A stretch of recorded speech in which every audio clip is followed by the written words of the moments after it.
안녕하십니까, 제주부입니다. 초등교사의 연말정산, 이번 영상에서는 연말정산 팁을 살펴보겠습니다. 연말정산 관련 내용은 매년 조금씩 바뀌지만 큰 틀에서는 비슷한 것 같습니다. 지금부터 소개할 내용은 2022년 연말정산을 바탕으로 정리한 것입니다. 총 7가지인데 하나씩 살펴보겠습니다. 첫 번째, 연말정산 귀찮다. 해마다 하는 것이지만 연말정산은 참 귀찮습니다. 하지만 이 귀찮은 연말정산의 결과에 따라 엄청난 세금 차이가 생깁니다. 국세청 홈택스에서 연말정산 자동 계산을 할 수 있는데 연말정산 여부에 따라 어느 정도의 세금 차이가 생기는지 보여드리겠습니다. 저의 2021년도 총 급여와 기납부 세액입니다. 위에는 연말정산에 소득공제와 세액공제를 넣은 결과이고 아래는 아무것도 넣지 않은 결과입니다. 먼저 연말정산을 제대로 한 경우 결정세액은 286만원이며 52만원을 환급받습니다. 연말정산을 하지 않은 경우 결정세액은 600만원이며 261만원을 추가로 내야 합니다. 물론 극단적인 경우이지만 이렇게 되면 2월에는 월급이 거의 없다고 봐야 합니다. 이것이 귀찮더라도 연말정산을 꼭 챙겨야 하는 이유입니다.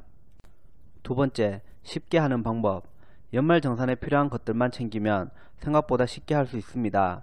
일단 국세청 간소화 자료부터 필요한 것만 받으시면 됩니다. 의료비는 총 급여액의 3%, 신용카드 등은 총 급여액의 25%가 초과한 경우 공제를 받을 수 있습니다. 따라서 해당하는 금액을 넘지 않았다면 이런 항목은 빼고 나머지만 다운로드 받으시면 됩니다. 그리고 연말정산 시 제출할 자료도 엄청 많은데 이처럼 10가지도 넘습니다. 하지만 이 중에서 해당하는 것만 고르면 많이 줄어듭니다. 개인에 따라 다르지만 대부분 해당하는 것만 고르면 소득공제신고서, 주민등록등본, 보험료 납입증명서, 기부금 명세서, 주택마련저축, 연금소득 정도입니다. 그리고 국세청 연말정산 간소화 서비스에서 제공된 PDF 파일을 업로드하면 나이스에 자동 등록되기 때문에 생각보다 쉽게 할 수 있습니다. 세 번째, 원천 징수세율 120%. 원천 징수하는 소득세는 80%, 100%, 120% 중 선택할 수 있습니다. 다만 대부분 따로 선택하지 않아서 100%를 적용받고 있을 겁니다.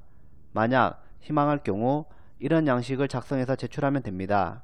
그런데 단순히 2월에 세금 폭탄을 맞기 싫어서 120%를 선택하는 분들도 계십니다. 하지만 원천 징수세율 120%는 손해입니다. 예를 들어 자동차세를 연납하면 할인을 해줍니다. 그래서 많은 분들이 미리 납부하고 있습니다. 하지만 만약 세금 할인이 없다면 연납을 하지 않을 것입니다. 이처럼 할인도 없는데 미리 내는 것은 결코 이득이 아닙니다. 차라리 80%를 선택하고 남는 돈을 CMA 통장에 넣는 것이 더 나을 것입니다. 네 번째, 신용카드 혜택이 더 클 수도. 일단 대부분의 신용카드는 월별 사용 실적에 따라 혜택이 달라집니다.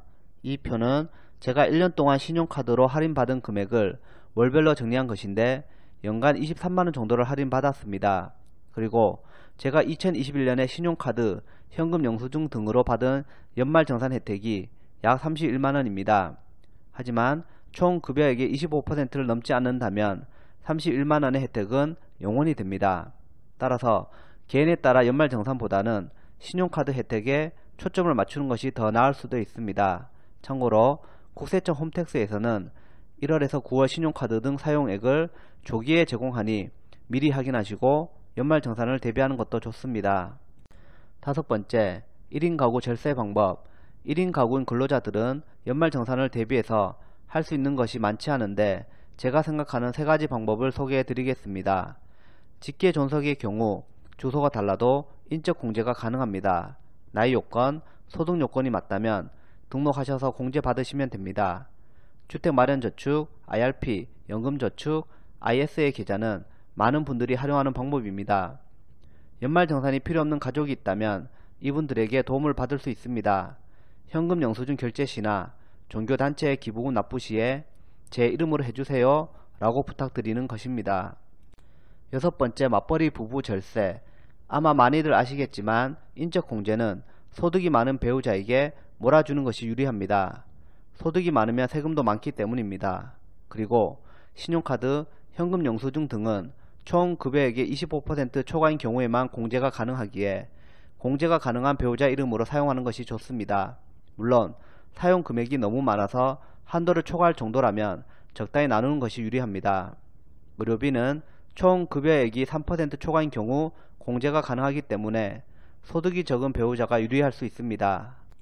그리고 신용카드 등의 공제 내용을 보면 중복 적용되는 것이 있습니다. 일단 의료비의 경우 인적 공제 대상 여부와 관련 없이 한 명에게 몰아주는 것이 가능합니다. 하지만 신용카드는 몰아주는 것이 불가능하기 때문에 의료비를 결제할 때 신용카드 공제를 받을 분이 계산하시면 됩니다. 만약 아내가 신용카드 공제를 받는다면 남편의 병원비는 아내 카드로 결제를 하는 것입니다. 7번째, 연말정산 분납제도. 연말정산 결과 추가 징수하는 세금이 10만원이 초과할 때 2월부터 4월까지 나누어 낼 수도 있습니다. 지금까지 연말정산 팁 몇 가지를 알아보았습니다. 서울고 외양간 안 고치면 또 잃어버릴 수 있습니다. 올해 연말정산 결과를 잘 살펴보고 미리 대비하셔서 내년에는 조금이라도 더 환급받을 수 있기를 바랍니다. 영상에 대해 궁금하신 점은 댓글로 남겨주시기 바라며 구독과 좋아요 부탁드립니다. 시청해 주셔서 감사합니다.